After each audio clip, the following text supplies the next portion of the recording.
தமிழர்களுக்கு என் அன்பான வணக்கம். எல்லாருக்குமே வந்து பசங்களுக்கு சாப்பாடு கொடுக்குறதுனா வந்துட்டு ஒரு பெரிய கஷ்டமான விஷயம். என்னன்னா வந்துட்டு காய்கறிலாம் வந்து கொடுக்குறது. சில பசங்க வந்து ரொம்ப அடமெண்ட்டாக சாப்பிடவே மாட்டேன் காய்கறின்னு சொல்லுவாங்க. அவங்களுக்கு ஈஸியாக வந்து நம்ம எப்படி காய்கறிலாம் கொடுக்கலான்னா வந்துட்டு அவங்களுக்கு கண்ணில் பார்த்தா தெரியாத அளவுக்கு நல்லா வந்து நம்ம சூப் மாதிரி பண்ணிடலாம். அதே வந்து சாதத்தில் போட்டு தரலாம். ஸோ நானும் சில வாட்டி சூப் ரைஸ்லாம் அது மாதிரி கொடுத்துருக்கேன் நான் என் பையனுக்கு. அவனுக்கு வந்து நான் ஃப்ரெஷ் வெஜிடபிள்ஸ் அதெல்லாம் நல்லா சாப்பிட பிடிக்கும். ஆனால் குக்குடு வெஜிடபிள்ஸ்லாம் வந்து அவ்வளோவா சாப்பிட பிடிக்காது. அதனால் அது நம்ம சூப் ரைஸாக போட்டபோது சாதத்தில் நல்லா பிசைஞ்சு சாப்பிட்ருவாங்க. ஒரு நாள் நம்ம சாம்பார் பண்ணும்போது வாரத்தில் 2 நாளைக்கு இந்த மாதிரி நம்ம சூப் ரைஸ் பண்ணி கொடுக்கும்போது காய்கறியும் அவங்களுக்கு கொடுத்த ஒரு திருப்தி நமக்கு இருக்கும். ஸோ அதுக்கு என்ன பண்ணலான்னா வந்துட்டு குயிக்காக நான் பண்ணிவிடுவேன். இதை நம்ம ப்ரெஷர் குக்கரில் தான் பண்ண போகிறோம். அதனால் என்னென்ன வெஜிடபிள்ஸ் இருக்கோ அதை வேணால் நம்ம எடுத்து வச்சுக்கலாம். இந்த மாதிரி பீன்ஸ் கொஞ்சம், கேரட்டு கொஞ்சம், இந்த காலிஃப்ளவர் இல்லைனா கேபேஜோ உங்களுக்கு என்ன காய் இருக்கோ அதுமாதிரி கொஞ்சம் காய் எடுத்துக்கலாம்.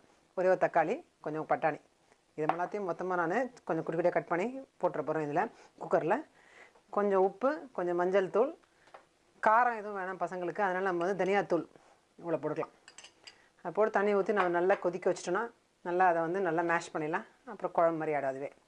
ஸோ அதை எப்படி பண்ணலாம் பார்க்கலாம் வாங்க. ரொம்ப குயிக்காக பண்ணலாம். அது மட்டும் இல்லாமல் நம்ம வந்து நல்ல ஒரு ஹெல்த்தியான டிஷ் கொடுத்துட்டோம், வெஜிடபிள்ஸும் நம்ம பசங்களுக்கு கொடுத்துட்டோம் அப்படின்ற ஒரு திருப்தியும் நமக்கு இருக்கும் இது.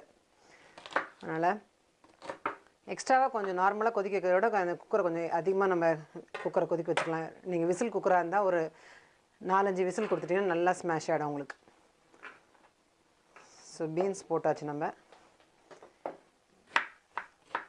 காலிஃப்ளவர் எல்லாமே நல்லா கரைய தான் போகுது. நான் பிளெண்டரை வச்சு கடைசியில் வந்து நான் அதை கரைச்சி வச்சு விட போகிறேன். நீங்கள் வேணால் ஆற வச்சு மிக்சியில் கூட அரைச்சிக்கலாம்.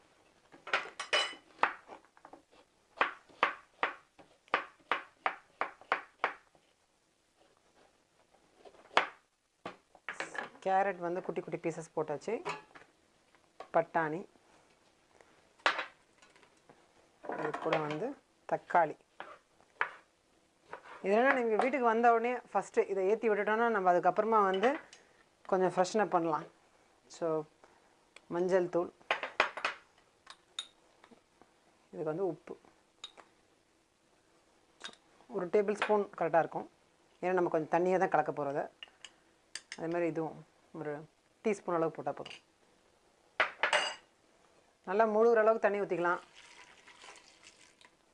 எக்ஸ்ட்ராவே கொஞ்சம் தண்ணி ஊற்றிடலாம். ஏன்னா அப்போ தான் வந்து நமக்கு குழம்பாக கிடைக்கல, ரொம்ப திக்காகிடும். ஸோ நான் கொஞ்சம் எக்ஸ்ட்ராவாக தண்ணி ஊற்றிருக்கேன். இதை போட்டு நான் ஒரு 15 மினிட்ஸ் எனக்கு அடுப்பில் வைக்க போகிறேன். நீங்கள் வந்து விசில் குக்கராக இருந்தால் ஒரு 5 விசில் கொடுத்துக்கோங்க.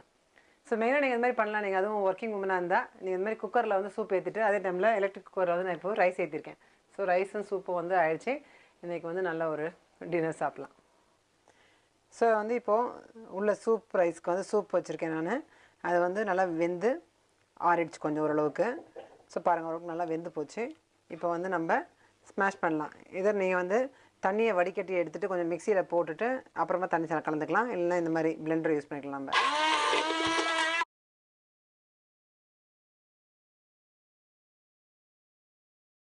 ஸோ இது மாதிரி பார்த்திங்கன்னா எதுவுமே வந்து பீஸே இல்லாமல் நல்லா ஸ்மாஷ் ஆகிருக்கும். இந்த மாதிரி இது நம்ம ஈஸியாக வந்து சாதத்தில் நிறைய ஊற்றி கொடுக்கலாம் நம்ம இது மாதிரி. அப்போ எல்லா காயோட சத்தும் நல்லா போன மாதிரி இருக்கும் நமக்கு.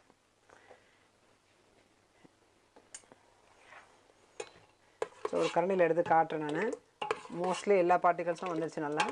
நீங்கள் மிக்சிலையும் இதை நம்ம அரைச்சிக்கலாம். ஸோ இந்த மாதிரி நம்ம நல்லா பண்ணிடலாம். தண்ணி கரெக்டாக இது மாதிரி ஊற்றிருக்கோம். அப்படி உள்ள உங்களுக்கு கட்டி ஆகிடுச்சுன்னா நீங்கள் வந்து கொஞ்சம் சுடு தண்ணி அது மாதிரி கூட ஊற்றிக்கலாம். நம்ம இது கரெக்டான கன்சிஸ்டன்சிலே இருக்குது. ஸோ தண்ணி வேண்டாம் நமக்கு இப்போது.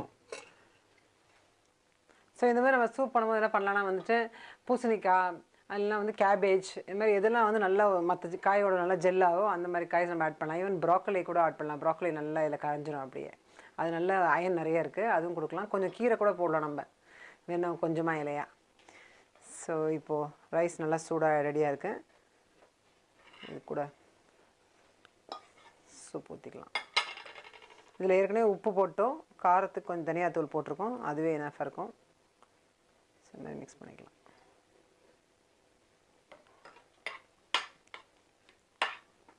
இது வந்து ரொம்ப சின்ன பசங்களுக்கு கொடுக்குறதா இருந்தால் நீங்கள் இந்த சாதத்தை கூட நல்லா நம்ம கொஞ்சம் அரைச்சி குழச்சி பண்ணி தரலாம். ஆனால் கொஞ்சம் பெரிய பசங்களுக்குனா வெறும் சாதமாகவே கொடுக்கலாம்.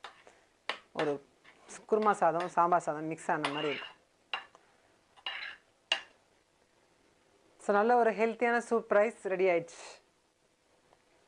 இதை வந்து நீங்கள் கொடுத்து பாருங்கள், உங்கள் பசங்களுக்கும் நல்லா சாப்பிடுவாங்க, நல்லா டேஸ்ட்டாகவும் இருக்கும், ஹெல்த்தியாகவும் இருக்கும். சீக்கிரமே ட்ரை பண்ணி பார்த்து உங்கள் கமெண்ட்ஸ் போஸ்ட் பண்ணுங்கள். தேங்க்ஸ்.